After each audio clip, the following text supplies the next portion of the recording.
one of our show's high flyers. And once he's ready, he will be making a very low flight above your heads to land on my hand. Now, by the way, that is Mama, our sulfur-crested cockatoo. And look at that, here he comes, very low. There you go. And a touchdown. Well done, Mama. Now this morning, we are going to highlight the natural behaviors of macaws in the wild. Now, of course, they would often congregate on palm trees to feast on palm nuts. Now, if you look right up there, we have replicated a palm tree. And with that, everyone, right up there, oh, here comes the first man.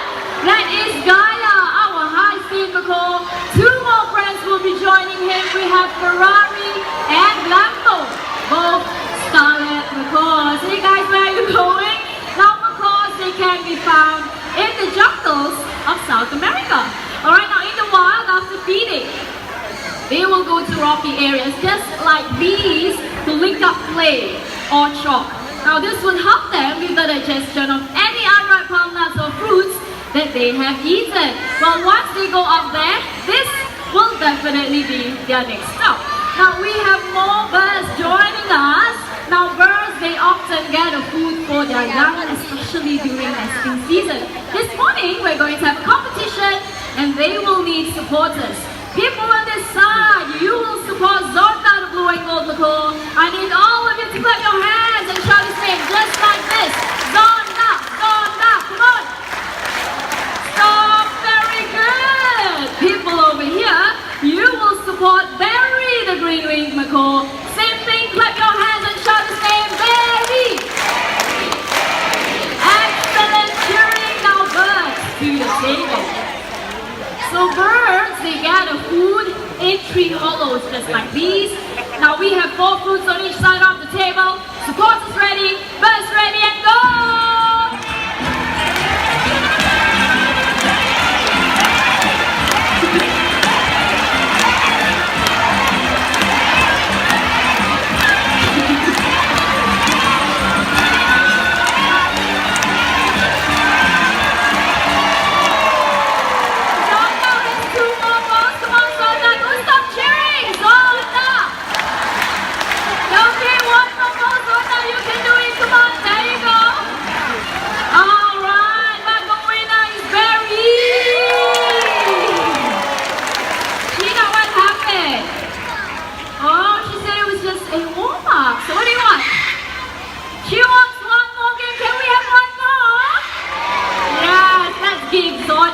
Second chance, alright?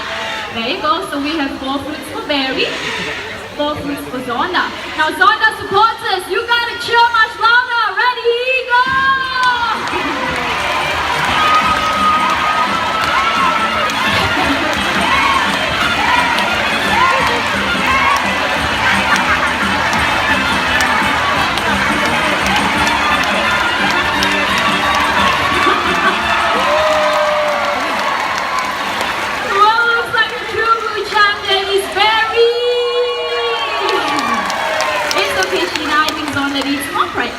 But I think both these birds have done a fantastic job. Thank you, Zonda and Barry, our playful macaws. Now for the next act, we will need volunteers. So raise your hands, get the trainer's attention right up there, and they might just pick you. Now toucans, they like to nest in trees. So in the morning, both male and female, they will look for food to feed their chicks. Now the birds, they will be flying very low above your heads. So I need your cooperation to please do not reach out or do not stand up and try to touch them, alright? Okay, there you go. Looks like our first volunteer is in position. Everyone keep your eyes at that hut. Look at that, I see one already. There we go. We have 2 of them this morning. Now these are Togo toucans. They are the largest in the toucan family. There you go, very brave young volunteer right there. Now despite the size of their beaks, alright, toucans, their beaks are very lightweight and hollow, and they can catch insects in mid-flight.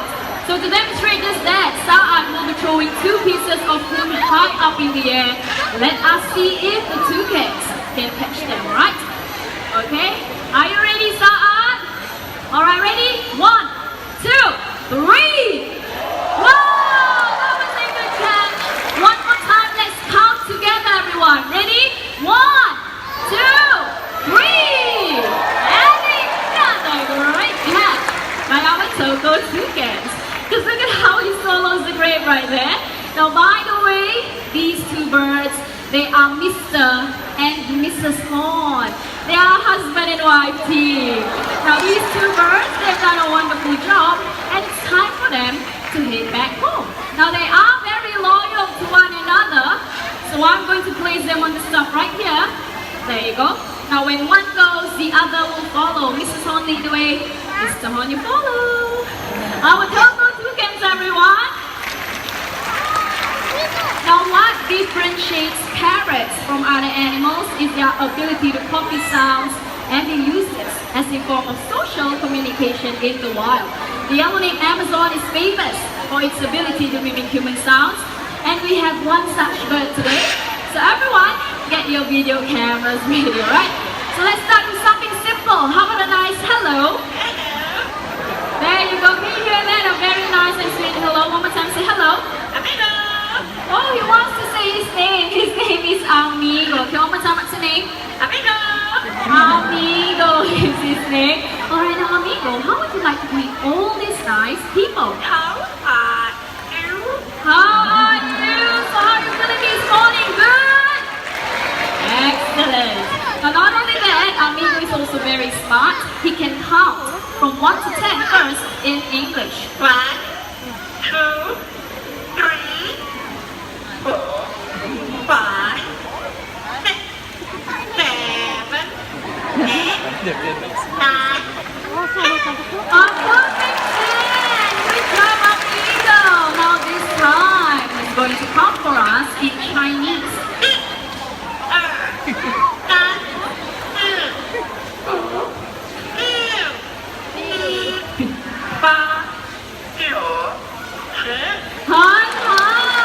well done, Amigo. Now Amigo also can sing, and he can sing 3 different songs in 3 different languages.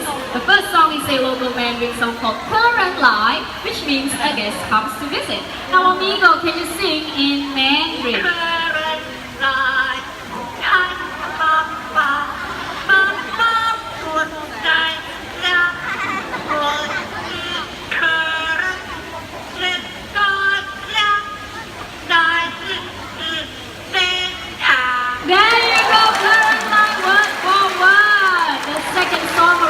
From Indonesia, it's called Rasa Sayang, which means feelings of love. Okay, this time, Amigo, can you sing Rasa Sayang? Rasa sayang, rasa sayang, lihat sudah dahur, sayang, sayang. Hey, that was a chubby song. Now the last song is in English, but before we sing, is there anyone celebrating a birthday today? Raise your hands if it's a birthday. Let's start from the first section. Nobody, how about the middle? Birthday? Where? One? Oh, we have one from the side. Anybody else? Okay, two right up there, and 3 all the way up there. So for the 3 of you, I hope I did not miss out on anyone. Amigo, you know what to do. Happy birthday to you. Happy birthday. Happy birthday. Happy birthday to you. Happy birthday to you, and good job, Amigo. Now it's time for Amigo to go, but before that, can all of you wave and say bye-bye, Amigo. That's all. Bye-bye. Bye-bye. Bye-bye. Well done, Amigo, our yellow-named Amazon. Now parrots like Amigo, they are very hard to upkeep as they require a lot of time and commitment. Now they can also be very noisy, and they can even outlive us. So do bear that in mind. Now the next 2 birds coming up, they're going to show all of you just how loving hornbills can be. And Vicky, our great white hornbill, will be joining us. There she is. Now great white hornbills, they are one of the largest found in this region. Now when the female wants to nest, she will look for cavities in trees. And that right which is similar to what we gave the hornbills right here in the bird park. Now I will be coming very close to you, so please do not reach out and try to touch the bird, okay? Alright, so what Vicky will be doing right now is she will be inspecting the nest box to see if she likes it. Okay, Vicky, are you ready? Can you go check the nest box out, please? Alright, nest box is right there and off she goes. Alright, Vicky, your nest box is to your right. Can you hop there? Look at that hop. So what she's doing right now is she's inspecting the nest box, and only if she likes it, then she will go inside. Alright, look at that, slowly inspecting the interior. Now once inside, the female will seal herself in using regurgitated food, soil, and even her own droppings. The hole will only be big enough for her beak to stick out. Okay, Vicky, you can seal the nest now. Vicky, where are you? There she is. Now everyone right up there, let's welcome Alfred, another great high hornbill. Now this is what happens in the wild. The male will feed the female, and this will go on for about 3 to 4 months until the eggs are hatched. Then mother and child will leave the nest. Now the Jurong bird park is successful in breeding the oriental pied hornbills using nest boxes just like that one right there. Alright, Alfred, would you like to look for more